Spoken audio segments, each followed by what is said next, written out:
تکبر کرنے والوں کے بارے میں آتا ہے. بچپن سے ایک حدیث آپ نے بھی سنی ہے, میں نے بھی سنی ہے. حدیث پاک کا مضمون ہے کہ جس کے دل میں رائی کے دانے کے برابر تکبر ہوگا وہ جنت میں نہیں جائے گا.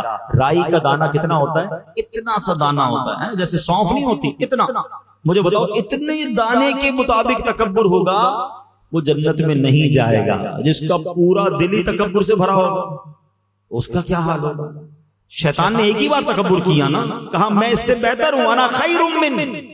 اور جو روز تکبر کرتا ہے اس نے ایک بار تکبر کیا وہ برباد ہو گیا, اور جو روز تکبر کر رہا ہے اس کا کیا حال ہوگا؟ تو پلیز اپنے آپ کو اس سے دور رکھیے. اور تکبر کیا ہے؟ کسی کو اپنے سے کمتر سمجھنا. اچھا, بعض اوقات جب بھی تکبر کی بات ہوتی ہے نا تو ذہن میں بات یہ آتی ہے تکبر تو پیسے والے کرتے ہیں, ہم تو غریب لوگ ہیں. نہیں, یہ بھی شیطان کا بار ہے, ہمیں علم نہیں سیکھنے دیتا. تکبر یقیناً مالدار لوگ بھی کرتے ہیں, مگر علماء نے تکبر کے 8 اسباب لکھے ہیں. ہاں, اس میں سب سے پہلا سبب پتہ ہے کیا ہے؟ وہ ہے علم. ہاں, علم بھی تکبر لاتا ہے. کیوں؟ جب بندہ عالم بن جائے یا بہت ساری نالج آ جائے وہ دوسروں کو حقیر سمجھنے لگتا ہے. میرے پاس تو اتنا کچھ ہے, اس کو تو آتا ہی کچھ نہیں ہے. تو یہی تو تکبر ہے نا کہ اس کو کچھ نہیں آتا, مجھے سب آتا ہے. روایتوں میں آتا ہے من قال انا عالم فهو جاہل, جو اپنے آپ کو کہے کہ میں عالم ہوں, فرمایا وہ جاہل ہے. علم سیکھنا ہے مگر تکبر نہیں آنا چاہیے. دوسرا ریزن علماء نے لکھا عبادت. عبادت بھی تکبر لاتی ہے. ہاں, اب کوئی 5 وقت کا نمازی ہے, تہجد گزار ہے, بہت اچھی بات ہے, لیکن اگر وہ دوسروں کو سمجھ رہا ہے کہ دیکھو یار یہ تو کچھ پڑھتے ہی نہیں, میں 5 ٹائم کی نماز پڑھتا ہوں, یہ تو صرف جمعے کی نماز پڑھتا ہے, اس کو تو آتا جاتا کچھ نہیں, تو کہیں ایسا نہ ہو کہ آپ کی ساری عبادت برباد کر دی جائے. یہ بات یاد رکھیے. وہ ایک واقعہ ہے نا کہ ایک بزرگ اپنے بیٹے کے ساتھ کہیں سفر پر جا رہے تھے. رات ہوئی, تہجد کا وقت ہوا, باپ بیٹے نے اٹھ کر تہجد پڑھی. سارے قافلے والے سو رہے تھے, صرف باپ بیٹے اٹھے تہجد پڑھنے کے لیے. تو بیٹا والد صاحب سے کہتا ہے ابا جان یہ کیسے لوگ ہیں, سارے سو رہے ہیں, کوئی نہیں اٹھا تہجد پڑھنے کے لیے.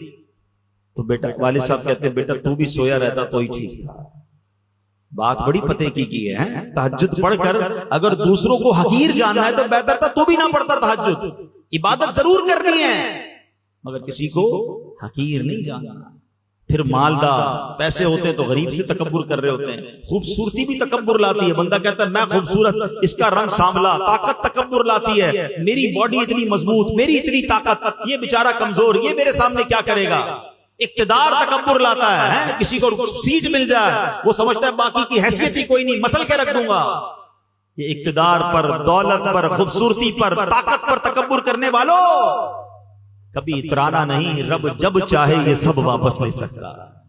ہم نے بڑے بڑے خوبصورتی والوں کو ایسی ایسی بیماریوں میں پڑتے دیکھا کہ چہرہ دیکھنے کے قابل نہیں رہا.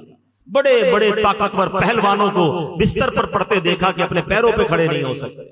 بڑے بڑے مالداروں کو راتوں رات کنگال ہوتے دیکھا ہے. بزرگوں سے پوچھو یہ جن کی زندگی گزری انہوں نے دیکھے ہوں گے ایسے کہ زکات دینے والا دنوں کے اندر زکات لینے والا بن جاتا.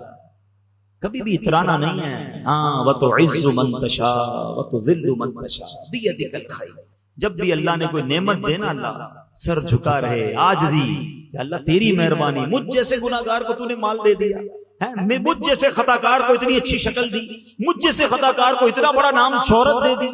تکبر نہیں کہ دانا خاک میں مل کر گلے گلزار ہوتا. اترانے والا, گھمنڈ کرنے والا بربادی ہوتا.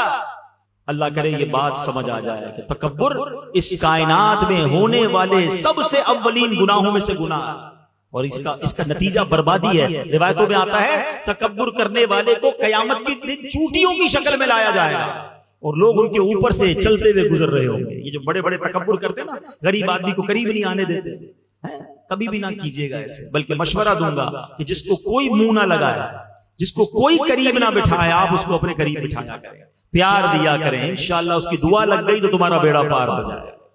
ہاں, بعض اوقات مسجد کے خادم سے کوئی ہاتھ نہیں ملاتا. ہمارے دفتر میں کوئی چوکیدار ہو جو بیچارہ سب کا دروازہ کھول رہا ہے, اس کو کوئی سلام ہی نہیں کرتا. رک جائیں, پہلے اس کو سلام کریں. مسجد کے خادم کو کبھی سینے لگا لیں.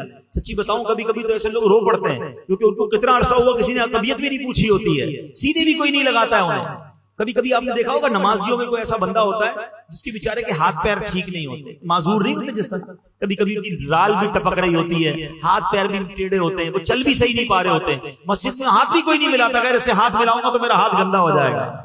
نہیں نہیں نہیں، یہ لاٹری ہے بندہ، میں صحیح بتا رہا ہوں، جا کر اس کو سینے لگا لو، اس سے دعائیں لے لو، کیونکہ شاید کئی مہینوں سے کسی نے اس کو سلام نہیں کیا ہوگا، یہ رو پڑے گا تمہارے سامنے، لیکن کیا پتا اس کے دل سے ایسی دعا نکلے گی کہ تمہارے کتنے بگڑے کام سنور جائے۔ نبی پاک اپنے غلاموں کے گھر جاتے تھے، پیارے آقا غلاموں کو ساتھ بٹھا کے کھانا کھلاتے، اپنی سواری پر اپنے غلاموں کو بٹھاتے تھے۔ ہم کہتے ہیں میرا ملازم میرے ساتھ بیٹھ کر کھانا کھائے گا، میری آپ کی اوقات کیا ہے؟ اگر آج جو دیا ہے وہ رب نے دیا ہے، کبھی اترانا نہیں۔ انشاءاللہ آپ عاجزی کر کے دیکھیں، اللہ آپ کی عزتوں میں اور اضافہ فرمائے۔